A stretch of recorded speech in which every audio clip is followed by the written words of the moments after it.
Hello everyone, welcome back to our channel English माध्यम।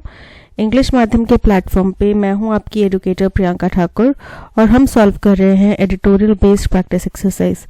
Start करते हैं आज का session with thought of the day, that is failure will never overtake you if your determination to succeed is strong enough. यानी कि कभी भी असफलता आपके ऊपर हावी नहीं हो सकती, असफलता कभी भी आपको पीछे नहीं धकेल सकती अगर आपने जिद कर रखी है, जिद ठान रखी है कि आपने सफल होना ही होना है। ठीक है, अगर वो जिद आपके फेलियर की जो निराशा है उससे बड़ी है ना, तो आपको सफल होने से कोई भी नहीं रोक सकता। ठीक है, तो जिद कीजिए, सफल होने के लिए जिद कीजिए, मेहनत करने के लिए जिद कीजिए। अगर आप अपने आप को बदलने के लिए तैयार हैं, उस सफलता हासिल करने लायक बनने को तैयार हैं, तो सफलता जरूर आपकी ही होगी। ठीक है, स्टार्ट करते हैं reading comprehension and practice exercise for SSC CGL 2024। Our well being ultimately depends on growth. हमारी जो अच्छी सेहत है, कल्याण है ना, वो किसके ऊपर डिपेंड करता है? अल्टीमेटली, यानी कि अंततः वो किसके ऊपर डिपेंड करता है? ग्रोथ के ऊपर ही डिपेंड करता है। If we try to stand still, अगर हम एक जगह पे खड़े होने की कोशिश करें, आगे ना बढ़ने की कोशिश करें, स्थिर रहने की कोशिश करें, we are bound to go backward, तो हम पीछे ही जाएंगे। कैसे जाएंगे पीछे? दुनिया हमसे आगे चली जाएगी तो हम वहीं के वहीं रह गए, यानी कि हम उनसे तो पीछे हो गए ना। We must stay upon the wheel of progress। तो हमें ये जो सफलता का, प्रोग्रेस का, तरक्की का, आगे से आगे बढ़ने का जो पहिया है, इसके ऊपर ही रहना पड़ेगा। Moreover, the spiritual dimension cannot be neglected because, और साथ ही साथ इसके अलावा जो स्पिरिचुअल, आध्यात्मिक दिशा है, आध्यात्मिक पहलू है, उसको हम नेग्लेक्ट नहीं कर सकते। Because the spirit is the only thing that truly resolves our inner and outer malaise. क्योंकि स्पिरिट यानी कि हमारी आत्मा, अंतरात्मा ही इकलौती चीज है जो हमारे अंदर के कोई भी द्वेष हो, कोई भी अस्वस्थता हो, कोई भी उलझने हो, नेगेटिविटी हो, उनको क्या कर सकते? मेलाइज मतलब कुछ गलत, अस्वस्थ कुछ चीज, कुछ डिस्कम्फर्ट, अनीज, इन सब चीजों को रिजॉल्व कौन कर सकता है? आत्मा, अंतर्ध्यान। ठीक है, it is the secret force behind all growth. यही एक सीक्रेट फोर्स है। सीक्रेट बोलते हैं ना कि यही सभी के पीछे, इसी ग्रोथ की सफलता के पीछे, ग्रोथ के पीछे जो सबसे बड़ा हाथ है वो किसका है? स्पिरिचुअल डायमेंशन का है, आध्यात्मिक दिशा का है। Somehow we have to expand beyond nature's impositions to reach a pinnacle of integral health।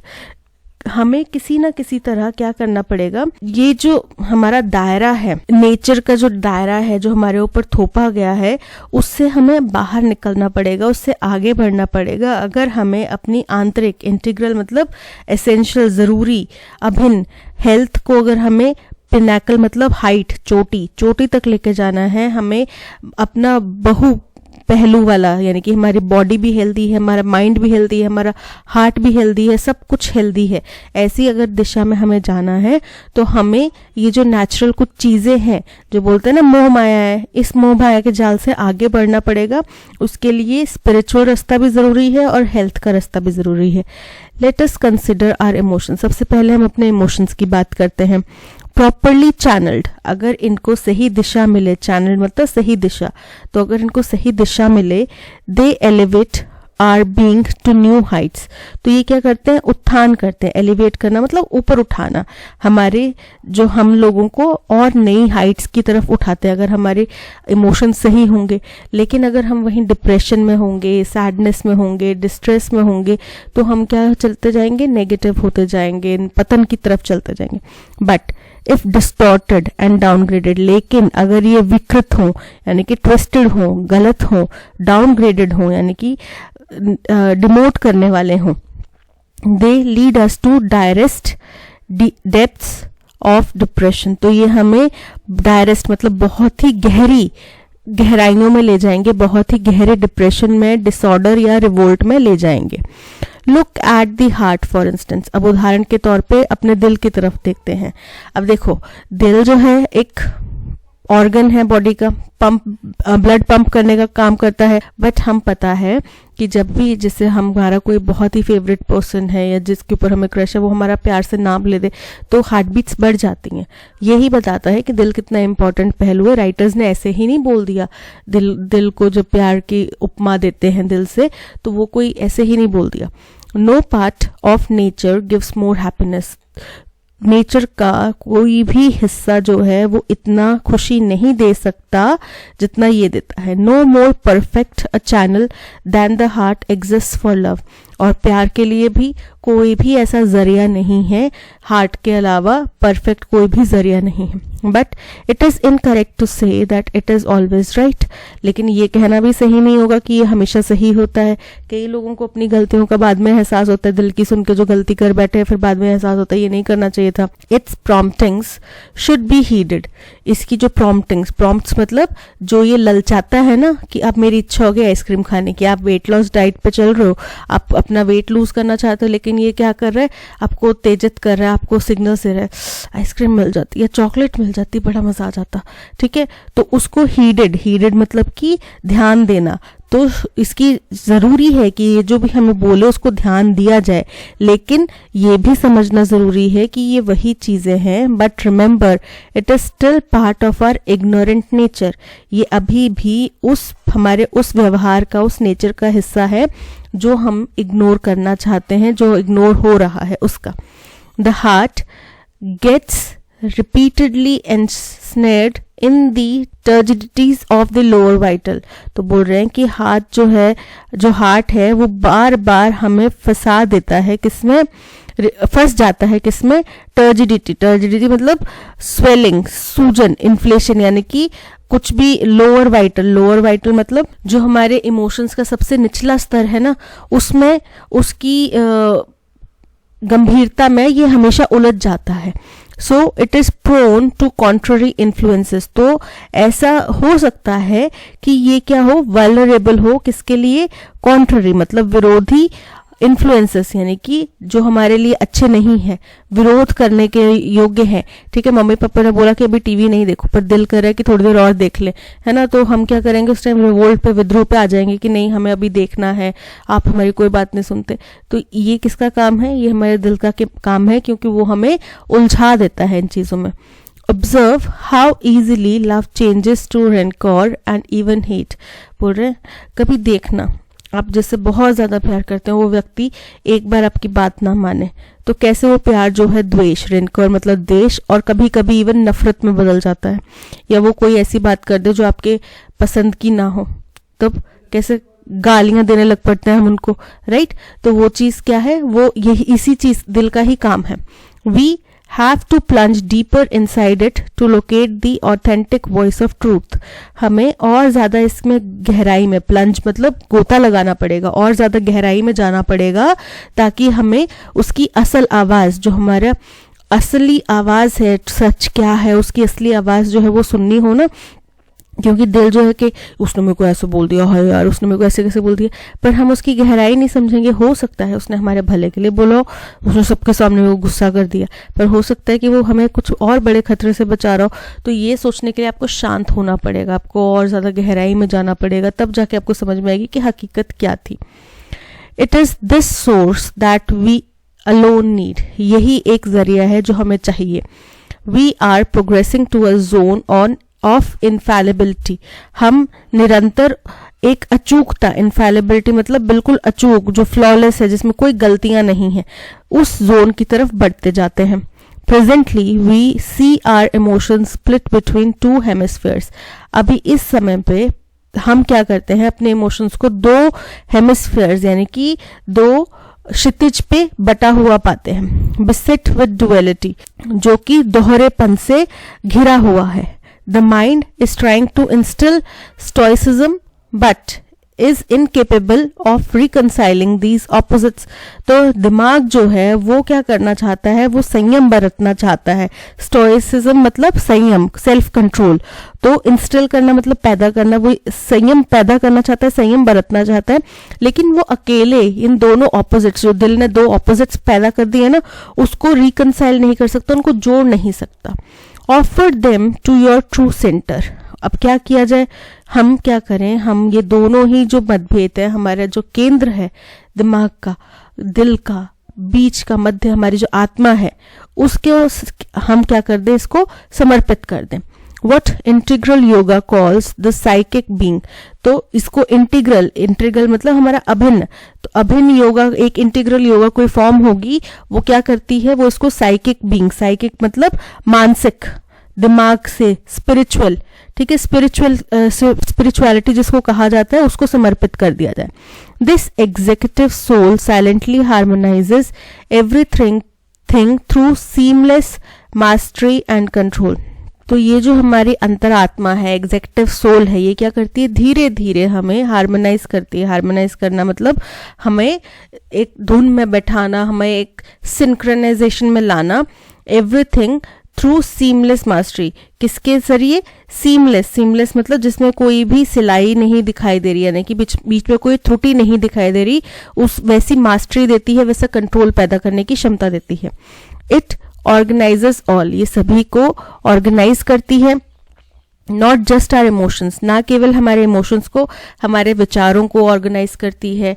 जो हमारा दिमाग चंचलता से भरा हुआ है ना, कि अभी हम पढ़ने बैठे हैं तो याद आ रहा है कि अरे इस फ्रेंड का बर्थडे था, उसमें क्या दूं, तो इन सब चीजों को हमें क्या करती है, ऑर्गेनाइज करती है. Realising it is a painstaking journey. अगर हमें ये एहसास हो जाए, हम इसको जान लें, समझ लें, तो ये क्या है, ये कोई आसान रास्ता तो है नहीं, ये बहुत पेन स्टेकिंग यानी कि बहुत मेहनत वाला काम है, बहुत मेहनत वाला जर्नी है. But the faintest glimmer is enough to produce radical change. लेकिन थोड़ा सा, हल्का सा भी अगर हमें यहाँ पे रोशनी की किरण मिल जाए, हल्का सा भी हमें जरिया मिल जाए, तो उससे बहुत बड़े, रेडिकल मतलब बहुत बड़े, बहुत महत्वपूर्ण परिवर्तन आ सकते हैं. Life is but an unfolding evolution to the state. तो जिंदगी क्या है, और कुछ भी नहीं है, इसी जो ये स्टेट है ना, इसी के उभरने का नाम ही लाइफ है. धीरे धीरे हम क्या करते हैं, पहले हम बहुत एग्रेसिव होते हैं, हम चीज़ों को, हर चीज़ को चेंज करने की कोशिश करते हैं. फिर दूसरा, उसमें हमारे अंदर सहन शक्ति आती जाती है. जो बड़े बूढ़े लोग होते हैं उनके अंदर कितनी शांति, उन्हें बहुत सहनशीलता होती है, बहुत सहन शक्ति होती है. तो वो क्या है, वो इन सब चीज़ों से निकल चुके हैं, गुजर चुके हैं, अलग अलग स्टेजेस ऑफ लाइफ से गुजर चुके हैं. अब उनमें परिपक्वता आ गई है, ठीक है.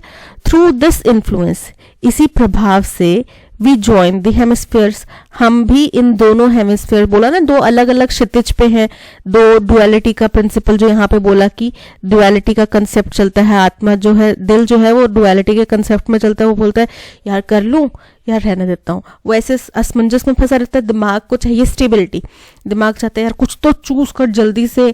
फिर उस टाइम पे हमें कुछ समझ में नहीं आता, फिर हम सोचते हैं ध्यान लगाओ, इसके प्रोज एंड कॉन्स देखो, ठीक है, हमारे लिए क्या बेहतर है, लॉन्ग रन में क्या बेहतर है. वो हमारी आत्मा का काम है, ठीक है. और वो कब हो पाएगा, जब स्थिरता होगी.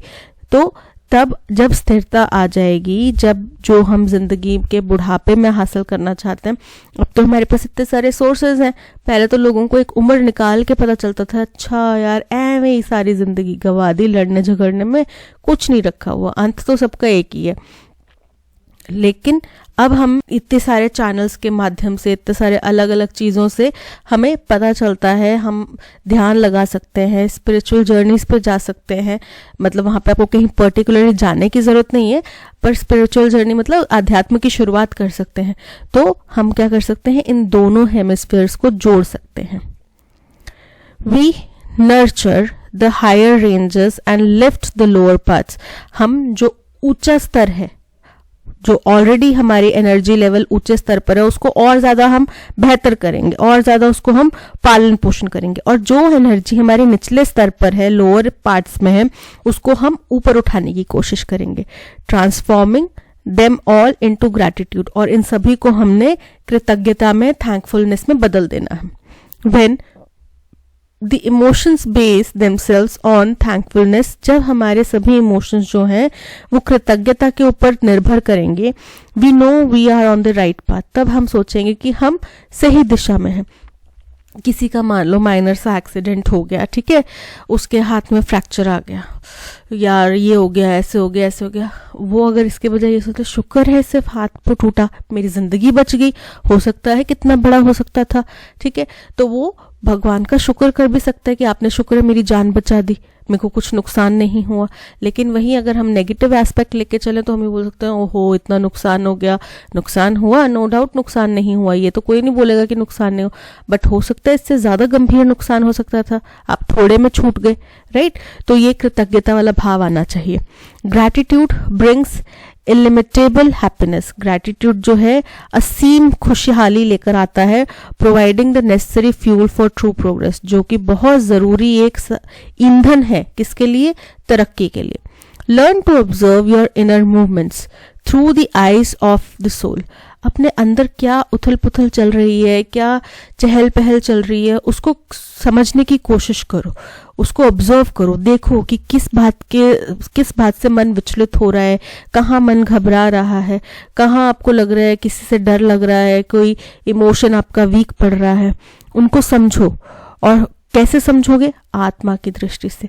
अब आत्मा मतलब कोई भूत प्रेत आत्मा नहीं पकड़ के लानी है, अंतरात्मा में ध्यान लगाओ। बाय वॉचफुलनेस, जब हम सर्वेलेंस करते हैं ना, चौकसी करते हैं, you give no leverage to the rumblings of lower hemisphere. तो आप जो लोअर हेमिस्फीयर नीचे वाला जो स्तर है उसकी कोई भी रंबलिंग मतलब कुछ गड़बड़ होगी, कुछ फुसफुसाहट होगी, उनको आप कोई भी लेवरेज नहीं देंगे, कुछ भी उनको जरिया नहीं देंगे, उनको प्रभावित होने के लिए, एक्टिव होने के लिए कोई साधन नहीं देंगे। और वो कैसे होगा, जब आप चेक करते रहेंगे। आपने अपने घर में सीसीटीवी कैमरा लगाया है, सिक्योरिटी लगाई हुई है ना, चौकसी बरती हुई है, आप अलर्ट रहते हैं, कोई मिस्टेक नहीं करते। खैर अब तो चोर बहुत ज्यादा सतर्क हो गए हैं, बट स्टिल आपने अपनी तरफ से हर पॉसिबल कोशिश करी है। तो आप क्या करेंगे, आप चोरों को मौका नहीं दे रहे कि अच्छा अगर चोरी कर भी ले तो बच के ना भाग पाए, राइट। आर कोर्स अगर पुलिस मुस्तैद रहे तो चोरी होगी नहीं, है ना। तो मान लो कि हमारे एरिया की पुलिस बहुत अच्छी है, बहुत अच्छे से काम करती है, बहुत एक्टिव है ना, कोई चोर है ही नहीं वहां पे। तो ये क्या हुआ, उन्होंने चेक रखा, वो हर गली नुक्कड़ पे चौकसी बरतते हैं, इसलिए वहां पे कोई चोरी नहीं हो पाती। तो सेम चीज अगर आप अपने मन के अंदर थोड़ा ध्यान लगाएंगे, ऑब्जर्व करेंगे चीजों की, अच्छा मेरे को ना इन चीजों से प्रॉब्लम होने लग गई है और मेरा एनर्जी का लेवल जो है वो डाउन साइड में जा रहा है, यानी कि मैं एंगर, इरिटेशन, गुस्सा, इन सब चीजों की तरफ जा रहा हूँ। तो आप क्या कर सकते हैं, अच्छा मुझे इन चीजों की परेशानी है, या तो मैं इनसे दूर रहूं या फिर मैं थोड़ा ध्यान लगा लेता हूँ, अगर मेरे को उससे शांति मिलती है। कहीं बहस स्टार्ट हो रही है, आपको पता है अब ये शुरुआत होने वाली है, आप उससे दूर हो जाओ, राइट। तो ये कुछ जरिए। Our course is inside from outside. हमारा जो रास्ता है वो हमारे अंदर है, बाहर नहीं। It is the surface we watch. हम ऊपर ऊपर देखते हैं, द इनसाइड मस्ट एक्सपैंड। हमें लेकिन अंदर से, अंतःकरण से और ज्यादा विस्तार करना पड़ेगा। हम ऊपर से तो देख रहे हैं पर अंदर हमें, हमारे अंतःकरण में बहुत ज्यादा विस्तार करना पड़ेगा। The ego is nourished by the outside. जो हमारा अहंकार है वो तो बाहर से पाला पोसा जाता है, बाहर से मतलब बाहरी चीजों से। मैंने गाड़ी ले ली, मुझे अहंकार आ गया, मैंने और बड़ी गाड़ी ले ली, मुझे और ज्यादा अहंकार आ गया। मैं 10-12 हजार 20-25 हजार कमा रहा हूँ, मुझे अहंकार है। मैं 5-6 लाख कमाने लगे, मुझे और ज्यादा अहंकार आ गया। तो ये तो बाहरी चीजें हैं। We must step back from its promptings. तो हमें इस बाहरी जो आकर्षण है, बाहरी चीजें हैं जो हमारे अहंकार को बढ़ावा देती हैं, हमें उनसे दूर रहना चाहिए। Learn to interpret the triggers too. तो हमें ये भी सीखना पड़ेगा कि क्या चीजें हैं जो हमें उत्तेजित कर देती हैं, ट्रिगर करती हैं, मतलब हमें हमारी जो एक मध्यम वाली जो रेखा है, शांत वाली जो रेखा है, इससे ऐसे ट्रिगर जो कर देती है, एकदम से गुस्सा दिला देंगी, एकदम से एक्साइट कर देंगी। वो कौन सी चीजें हैं, हमें ये भी पता लगाना चाहिए। Try to catch these vibrations at their source. और अगर कोई ऐसी चीज है जो हमें उत्तेजित करती है तो कहाँ से उत्पन्न होती है ये, हमें उसको वहीं पे पकड़ लेना चाहिए। वहीं पे पकड़ लेना मतलब वहीं पे इसका निपटारा कर देना चाहिए। The sooner the better. जितना जल्दी हो सके उतना अच्छा। Diffuse them as early as possible. इनको जितना जल्दी हो सके उतना ही जल्दी आप डिफ्यूज कर दो, नष्ट कर दो। कंसाइंसनेस इज बॉन्डेड टू शक्ति। हमारे जो कॉन्शियसनेस है, वो कॉन्शियसनेस मतलब जागरूकता, अवेयरनेस, चेतना जो है वो शक्ति से जुड़ी हुई है। And will spontaneously and will spontaneously resolve any negativity, और ये अपने आप ही स्वतः ही सहज ही कोई भी नेगेटिविटी है उसको हटा देगी। Colossal attention is required, colossal मतलब बहुत ज्यादा अटेंशन, ध्यान देना पड़ेगा इसके ऊपर। This capacity only comes with surrender to our inner core, और ये हमारे अंदर क्षमता तभी आ सकती है जब हम अपने अंतःकरण को समर्पित हो जाएं। हमें बाहर कोई क्या कर रहा है उससे मतलब नहीं है, हम कोई कुछ बोल रहा है उससे हमें मतलब नहीं है, हमें अपने अंदर देखना है, अपने अंदर झांकना है कि मेरा क्या उद्देश्य है। कहने के लिए इजी है ये बातें, करना डिफिकल्ट है, आई अंडरस्टैंड। अगर आप आज की डेट में समझ जाएं तो बहुत बेहतर है। हम भी कोशिश कर रहे हैं, आप भी कीजिए, ठीक है। Reflect on anger, for example, अब अगर हम एंगर का उदाहरण लें तो द आउटबर्स्ट अपीयर स्पॉन्टेनियस, तो ये जो गुस्सा एकदम से आ जाता है, एकदम से कोई फट पड़ता है बंदा, है ना, बोलने लग जाता है, वो स्पॉन्टेनियस है। उसके लिए कोई ऐसा कुछ पहले से कुछ प्रयास करना नहीं जरूरी, वो अनप्लान्ड था। हमें नहीं पता कि उसको किस बात पे गुस्सा आएगा, हमने कोई चीज मजाक में बोली हो, अगले बंदे को गुस्सा आ गया, but are grounded in habit, लेकिन वो हमारे हैबिट में स्थापित हो चुकी हैं, हमारे हैबिट का हिस्सा बन चुकी हैं। A spark outside ignites a deep seated memory and triggers recoil, बोल रहे हैं एक बाहर से कुछ हल्की सी चिंगारी मिले, वो हमारे अंदर, हमारी याद में, मेमोरी में, बहुत गहराई में कुछ चीजें होंगी, है ना, उनको क्या करेगा, ट्रिगर कर देगा और फिर पीछे हट जाएगा। It shatters out our equilibrium, ये क्या कर देगा, हमारा इक्विलिब्रियम, हमारा जो बैलेंस है, संतुलन है, उसको तोड़ देगा। A single strand of awareness might be enough to transform the movement, एक छोटा सा धागा, हल्का सा पतला सा कतरा भी बहुत अहम हो सकता है, अवेयरनेस का हल्का सा पतला सा कतरा भी बहुत अहम हो सकता है ट्रांसफॉर्म करने के लिए, ठीक है। इस पूरी चीज को, पूरी प्रक्रिया को, कि बाहर से कोई हमें पता चल गया, क्योंकि हम अवेयर हैं, हमें पता है कि ये चीजें हमें ट्रिगर करेंगी, इसका कुछ हल नहीं निकलेगा, ट्रिगर करके बस हमारा गुस्सा निकलेगा और कुछ नहीं होगा। तो क्योंकि हम अवेयर हैं तो हम उससे बच जाएंगे। The way to completely short circuit anger is to diffuse it at the very moment it surfaces. तो एकमात्र तरीका जिससे हम इस एंगर को बिल्कुल ही नष्ट कर सकते हैं वो ये है कि जब ये पैदा हो, जिस क्षण ये पैदा हो, उसी क्षण इसको खत्म कर दो। अब कैसे करना है, कुछ लोग उल्टी गिनती का गिनना शुरू करते, कुछ लोग पानी पीते हैं, ठीक है, कुछ लोग जिस बातों में, जहां पे बैठ के ये गुस्सा ट्रिगर हो रहा है उस जगह से उठ के खड़े होकर चल जाते हैं। We must catch it as soon as it shows its face, हमें उसी क्षण इसको पकड़ लेना है, जैसे ही अपना मुंह दिखाने लगे, यानी कि जैसे ही अपना सर उठाने लगे वैसे ही इसको कुचल दो। दिस इज द एम, यही उद्देश्य, दैट इज द एम, यही उद्देश्य है। These are the possibilities which the consciousness presence, और ये सभी संभावनाएं जो है अवेयरनेस, कॉन्शियसनेस जो है वो लेकर आती है, ठीक है। चलिए question number 1, what is the primary strategy suggested in the passage for dealing with the disturbances caused by lower hemisphere of consciousness. बोल रहे हैं कि अगर कॉन्शियसनेस, अवेयरनेस के निचले स्तर पे कुछ डिस्टर्बेंसेस क्रिएट करती हैं तो पैसेज में उनसे डील करने के लिए क्या स्ट्रैटेजी बताई गई है। By constantly observing our inner movements through the perspective of the soul, कि आत्मा की दृष्टि से हम निरंतर अपने अंदर चलने वाली चहल पहल को ऑब्जर्व करें।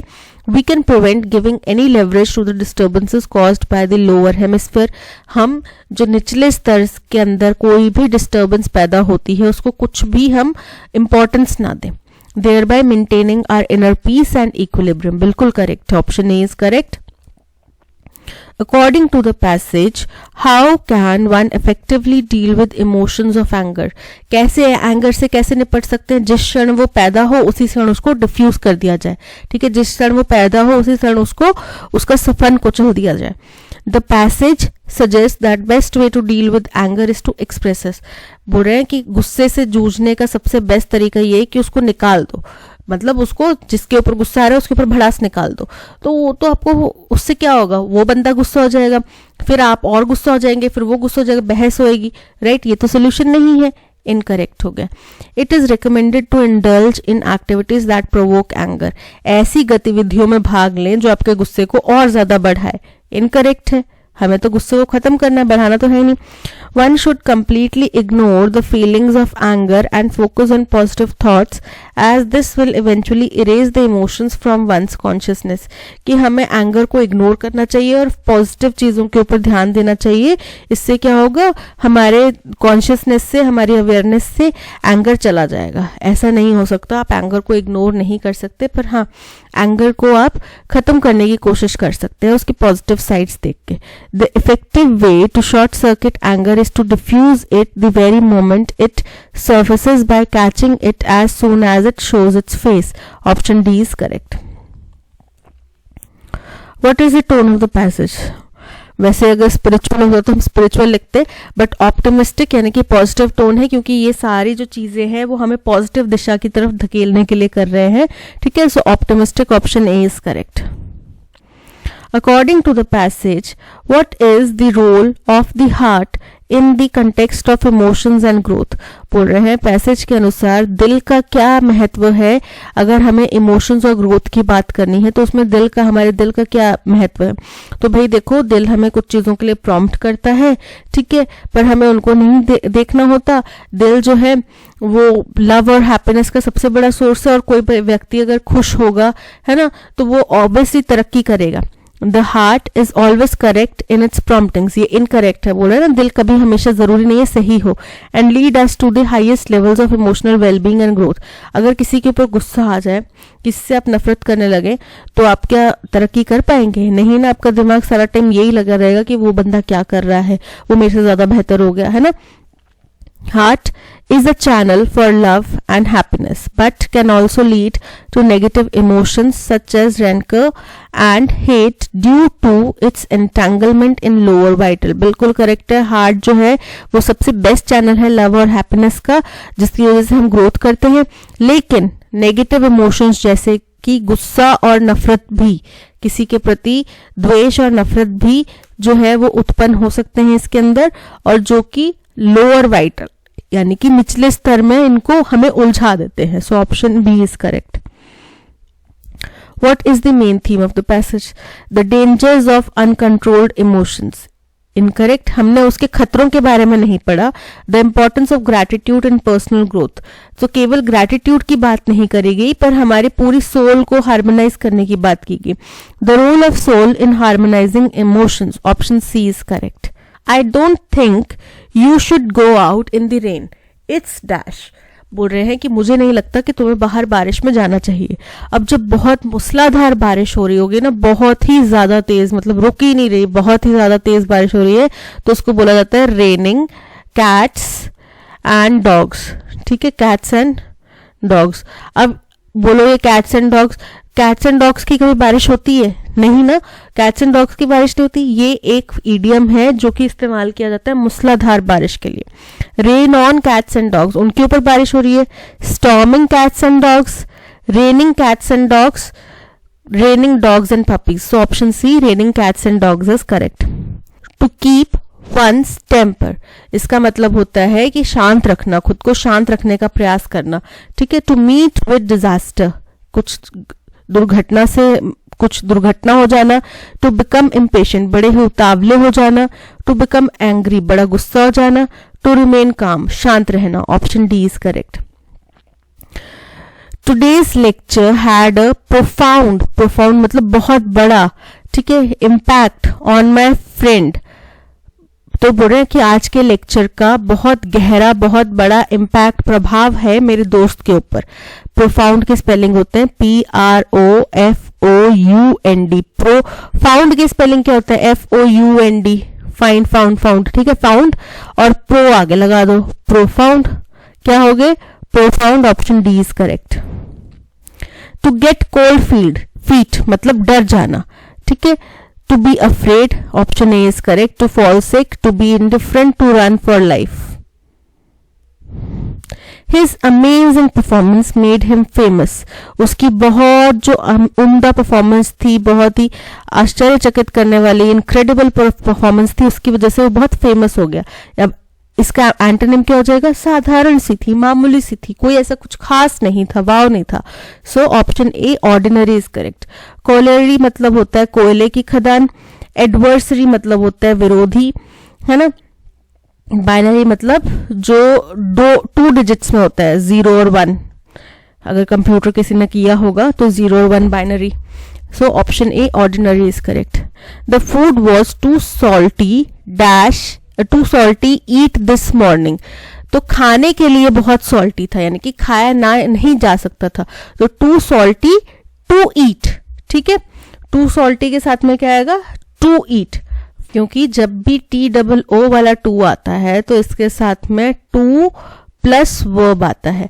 अब ईट तो हमारा वर्ब है, ठीक है। Too salty, to plus verb eat. So too salty to eat, option D is correct.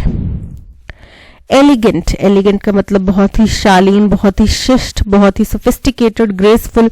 Synonym क्या होगा? माइटी, माइटी का मतलब होता है शक्तिशाली, ग्रेसफुल। तो एलिगेंट, शालीन, बी इज करेक्ट। अगली, भद्दा, टॉल, लंबा, तो ये दोनों नहीं होंगे, तीनों नहीं होंगे, mighty option A is correct. I will going on an official tour next week. तो आप ऑफिशियल टूर पे जाएंगे। आई विल के साथ में क्या आएगा? B going. I will be going on an official tour next week. Will के साथ में क्या आएगा? Will be going.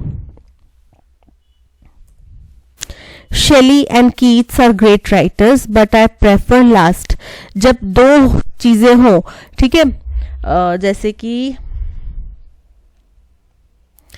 APJ Abdul Kalam, ठीक है, and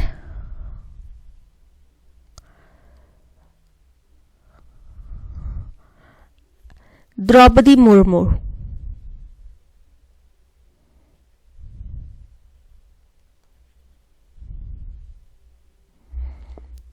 were two presidents of India. तो जिसको पहले बोला जाता है, एंड से पहले जो आता है उसको बोला जाता है फॉर्मर, और एंड के बाद में आने वाले को बोला जाता है लैटर, ठीक है। तो लास्ट नहीं आएगा, क्या आएगा? आई प्रेफर द लैटर, मतलब एंड के बाद वाले को प्रेफर करते हैं, उनको एंड के बाद वाला जो है कीट्स वो ज्यादा पसंद है। तो लास्ट की बजाय क्या आएगा? Latter. The last, option A में एरर है, लैटर। डिजाइन, डिजाइन का मतलब होता है कि कुछ डिजाइनिंग करना, ब्लूप्रिंट निकालना, लेआउट निकालना, स्केच करना, ठीक है। सिनोनिम क्या होगा? फैब्रिकेट, फैब्रिकेट मतलब बनाना। डिस्ट्रॉय मतलब नष्ट करना। इंस्पेक्ट मतलब जांच करना। कॉपी मतलब बनाना, आप दूसरे की चाहे नकल करके बना रहे हो पर बना तो रहे हो, ठीक है, कुछ ड्रॉ तो कर रहे हो, ठीक है। So option D is correct. A person who is known for his hatred towards the entire mankind, एक ऐसा व्यक्ति जो पूरी मनुष्य जाति से नफरत करता है, उसे बोला जाता है मिसेंथ्रोप। क्या बोला जाता है? मिसेंथ्रोप। इंसॉल्वेंट, इंसॉल्वेंट मतलब दिवालिया। फिलोगाइनिस्ट मतलब स्त्री प्रेमी। मर्सिनरी मतलब कि किराए का सिपाही, और मिसेंथ्रोप मतलब जो व्यक्ति पूरी मानव जाति से नफरत करता हो। Option D is correct. Jaya said that she will become topper in her class। Jaya ने कहा that she will नहीं, she would become topper। जैसे कि अगर ये डायरेक्ट स्पीच में होता तो क्या होता? जया said, she की बजाय क्या होता? I will become topper in my class, ये बोला होता उसने, है ना। तो जब डायरेक्ट से इनडायरेक्ट में बदलेंगे तो विल का क्या बन जाएगा? वुड नहीं बन जाएगा। तो Jaya said that she would become topper in her class, तो क्या आ जाएगा? She will. बी में एरर है, विल की बजाय क्या आ जाएगा? वुड। सम प्राइवेट बैंक्स पे देयर एम्प्लॉयज गुड। जब आप सैलरी पेमेंट की बात कर रहे होते हैं तो गुड की बजाय वेल आता है, ठीक है। औरों से अच्छा, कंपैरिजन कर रहे हैं कि औरों से अच्छा है, औरों से अच्छा पे करते हैं। तो सम प्राइवेट बैंक्स पे देयर एम्प्लॉयज वेल, अच्छी खासी सैलरी देते हैं, उनको अच्छा देते हैं पैसा। सो गुड की बजाय क्या आएगा? Well. Break the ice, break the ice का मतलब होता है जैसे कि दो अनजान लोग पहली बार मिले, आपका फ्रेंड एक जगह पे आपके दूसरे फ्रेंड के साथ में पहली बार मिल रहा है, आप तीनों फ्रेंड्स ने सोचा कि हम लोग मिलके कहीं मूवी देखने जाते हैं, लेकिन आपके दोनों फ्रेंड्स आपस में एक दूसरे को जानते नहीं और आप उन दोनों को एक जगह पे खड़ा करके चल जाते हो टिकट लेने, तो अब वो दोनों को काफी ऑकवर्ड हो जाएगा। तो वो दोनों क्या करेंगे, आइस ब्रेक करने के लिए कुछ हेलो आप कैसे हो, कहाँ रहते हो, ऐसे कुछ बोल सकते हैं, राइट। तो ब्रेक द आइस मतलब कि कुछ कहना जिससे कि दो अनजान लोगों के, स्ट्रेंजर लोगों के बीच में जो है एक कंफर्ट जोन बन सके। To say something that makes stranger uncomfortable, incorrect, उनको अनकंफर्टेबल नहीं कराना। To say something that makes people who are meeting for the first time more comfortable, option B is correct. A poem of lamentation on the death of someone loved and admired, एक ऐसी कविता जो बहुत ही lamentation मतलब बहुत passionate grief, यानी कि बहुत ज्यादा दुख भरा, दर्द भरा जो किसी का रुद्रन होता है, ठीक है, यानी कि कोई रो रहा है व्यक्ति, अपने प्रियजन को याद कर रहा है, वो भी किसी की डेथ के बाद में, जो कि उसका बड़ा ही प्रिय या बड़ा ही एडमायर्ड व्यक्ति हो, उसके ऊपर लिखी हुई कविता, उसको क्या कहा जाता है, सोलिलोक्यूए। मतलब कि जैसे कि कभी आप अकेले बैठे हो, है ना, और आपके दिमाग में कुछ चल रहा है, फिर आप वो चीजें पहले तो दिमाग में चल रही थी, फिर आपके मुंह से भी निकल जाती हैं, नहीं ऐसे कुछ बोल दिया आपने, या फिर मैं ऐसे बोल दूंगा उसको, अगर उसने मेरे को ऐसे बोला तो मैं ऐसे बोल दूंगा उसको। तो वो जो होता है ना कि आप विचारों में कुछ मन के अंदर की बात जो है बाहर कहने लग पड़े, बाहर बोलने लग पड़े, आपको कोई आसपास है भी नहीं सुनने वाला, या अगर है तो आपको पता भी नहीं है, ध्यान भी नहीं है कि वो सुन रहा है, ठीक है, तो उसको बोला जाता है सोलिलोक्य। एलेगी, एलेगी का मतलब होता है कोई शोक में लिखी गई कविता, same lamentation on death. Tragedy मतलब कोई दुखद घटना। एपिटैफ, एपिटैफ का मतलब होता है जो क्रिश्चियन लोगों की टोम्स होती हैं, टोम के ऊपर कुछ लिखा जाता है ना कि ये ऐसा व्यक्ति था, उनके प्रियजन ने, किसी ने उसके ऊपर इंस्क्रिप्शन लिखा हो। कुछ लोग तो अपने टोम स्टोन के ऊपर क्या लिखवाना है वो खुद लिख के जाते हैं कि मुझे ये लिखवाना है, ठीक है, और किसी ने खुद से लिखवाया हो या कुछ भी उनके ऊपर मेमोरी के तौर पे कुछ लिखे हो शब्द उनके, उसको बोला जाता है एपिटैफ। तो यहाँ पे option B elegy is correct. Language is dash of the most fundamental aspects. देखो जब ऑफ द मोस्ट आ रहा है यानी कि बहुत सारे फंडामेंटल, फंडामेंटल मतलब मूलाधार, जिनके बेसिस, जिनके ऊपर हमारा क्या बना, aspects of human communication and interaction, जिनके बेसिस पे हमारा इंसानों का कम्युनिकेशन और इंटरेक्शन, एक दूसरे से बातचीत कैसे करेंगे वो निर्धारित किया जाता है, निर्भर करता है। तो उसके बहुत सारे फंडामेंटल एस्पेक्ट्स है, फंडामेंटल यानी कि मूलाधार है, तो उनमें से एक, ऑफ द मोस्ट बहुत सारों में से एक, तो वन ऑफ द मोस्ट होएगा, ठीक है, ऑफ द मोस्ट के साथ हमेशा वन आता है। Language is one of the most fundamental aspects of human communication and interaction. It allows people from different cultures to connect and dash ideas. तो एक दूसरे से आइडियाज कनेक्ट करने हैं और एक दूसरे से एक्सचेंज करने हैं, ठीक है, आइडियाज को कनेक्ट करता है और एक्सचेंज करता है।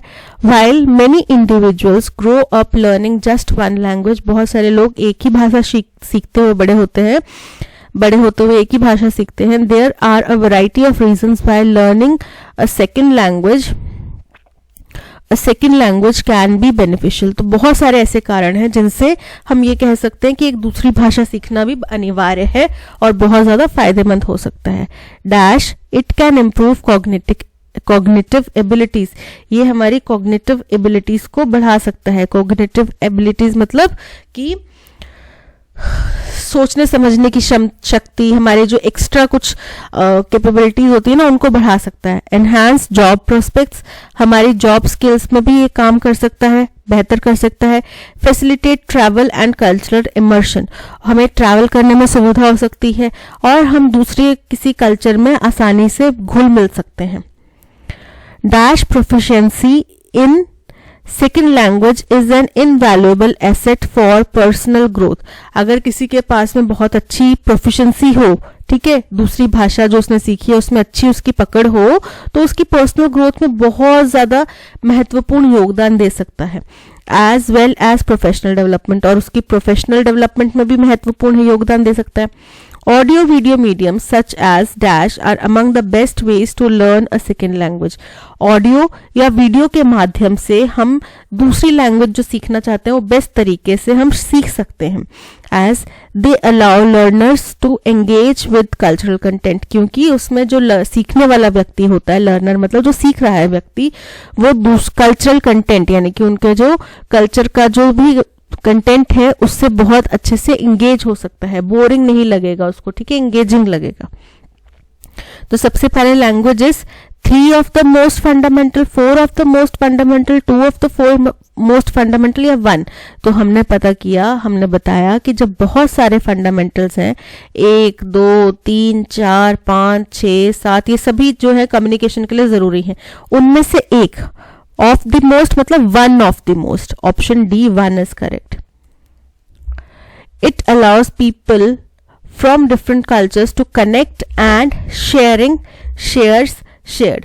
connects नहीं है, connecting नहीं है, connected नहीं है, सिंपल फॉर्म में है ना, बेस फॉर्म में है, तो आगे एंड के बाद वाला भी बेस फॉर्म में आएगा, क्या आएगा, share, option B is correct. Dash it can improve cognitive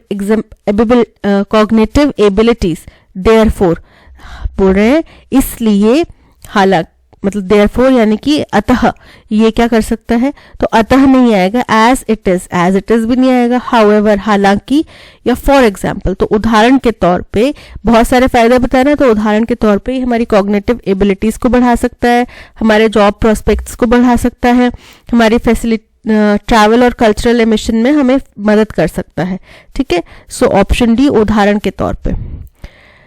dash proficiency in second language, acquiring proficiency, acquiring मतलब हासिल करना, तो option A acquiring is correct. Acquires, acquired नहीं आएगा। Audio video medium such as podcast, images, books, films, तो podcast जो है वो केवल ऑडियो माध्यम हो सकता है, इमेजेस सिर्फ पिक्चर्स हैं, देखने के लिए विजुअल्स मिलेंगे, बुक्स आपको पढ़नी पड़ेंगी, फिल्म्स में ऑडियो भी होता है, वीडियो भी होता है, तो ऑडियो वीडियो मीडियम्स यानी कि films such as films are amongst the best ways to learn second language as they allow learners to engage with cultural content, option D is correct. That's all, आज के session में इतना ही, मिलते हैं next session में। और आज आप सभी को होली की हार्दिक शुभकामनाएं, अच्छे से एंजॉय कीजिएगा, खूब मस्ती कीजिएगा, फिर उसके बाद में वापस स्टडी के ऊपर ध्यान दीजिएगा, ठीक है। कंटेंट पसंद आया हो तो लाइक, शेयर और सब्सक्राइब भी कर दीजिएगा। मिलते हैं नेक्स्ट सेशन में। Till then keep learning and keep practising. Bye bye.